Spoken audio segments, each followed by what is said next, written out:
bizarre to be able to combine visual and musical language together and have it speak with a human soul. And just so people don't get the wrong impression of you, you're not totally serious. You have this other side of you, this wacky, bizarre, totally bizarre sort of grog side of you.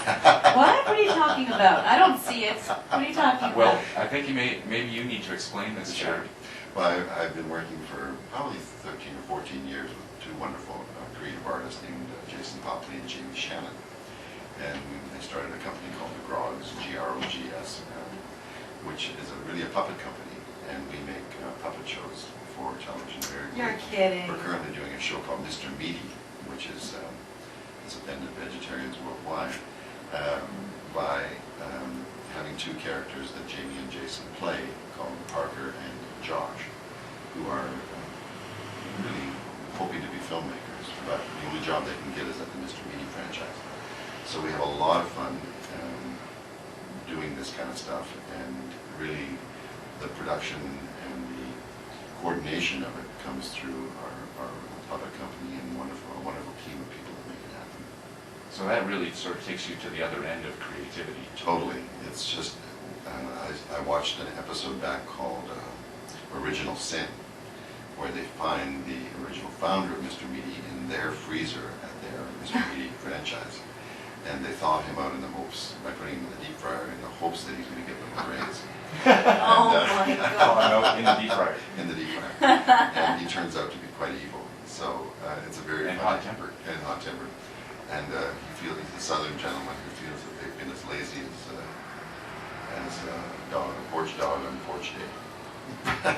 Porch dog on porch. That gives you a chance to just tune into the big kid in you. Absolutely. It's nothing but fun. And we recently just completed shooting for the first whole series of segments with these two monkeys called Uma and Og we created, who are going to host all of Disney Channel around the world for the Playhouse Disney segments. So our little puppet company, which started just with the three of us, has really grown into a tremendous little fun enterprise. Well, I think most people in the creative industry know they've succeeded when Disney buys them. Yeah. Well, hello, that's it. When Disney comes a-knocking. Right? Yeah. Cirque du Soleil now, the Grogs. Yeah, including the next The Grogs, right? Well, we're not sure about the buying part, but we're enjoying working with people like Nickelodeon and Disney in the U.S., but we also really enjoy working with CBC here, YTV. We just did a new animated show for YTV called Weird Years, which is about a family from a fictitious Eastern European country called Craiovia, which is basically about Donald Dovrovich and his family coming to the shores of the new land and trying to put on their bouncy Nike running shoes and enter the moral wasteland. Wow. Will you be having Borat on as a guest? Yeah, really. Well, it's kind of, it wasn't inspired by Borat, but we think there are a lot of similarities, except that this is animated, so it's planned well in advance. There's no random shooting in hotel ballrooms. There's no cartoons improvising? No, unfortunately. So how about we go and we play another one of your songs, and what would you? That was some Adam Crossley. There you go. Adam Crossley, yeah, this is a wonderful song called Summer Song, which is coming out in a new record of his in the spring.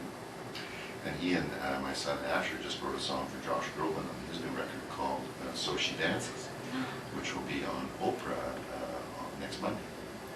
Your son helped write the song? Yes. That's amazing. And Adam. They wrote this wonderful song, So She Dances, together.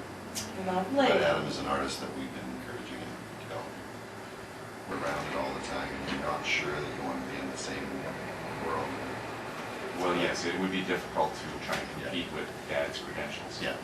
But I was introduced to William Morris not too long ago. I was introduced to Josh Groban because we were down for a meeting about Holly Stell with William Morris, and I met Josh Groban in the hallway, and the guy that runs our LA office, Lonnie Sill, introduced me as Asher's dad. So that was a nice moment. Sure. Asher's dad. Yeah, it was a bit humiliating as well. Fundamental. Yeah. Well. It's not just the music that you have an influence on your children with. There's also a fundamental philosophy that you bring to your children, what I refer to as love-based living. Yes. And a certain freedom to express themselves as who they are by being accepted, I suppose. you certainly hope so. I mean, we all, as parents, struggle, and we all fail, and we all succeed in various ways. And our children are a pretty good measure of that. And I wrote a song called Mercy for my daughter. Another song that was actually entitled Mercy. And the chorus goes, they are the greatest treasure, they are the greatest measure of our love. In other words, if you think your children are, obviously they're independent and they grow to be themselves, but they are a pretty good measure of what we put in. Yes.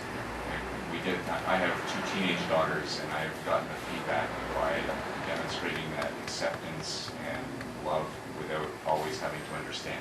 Yes, yeah.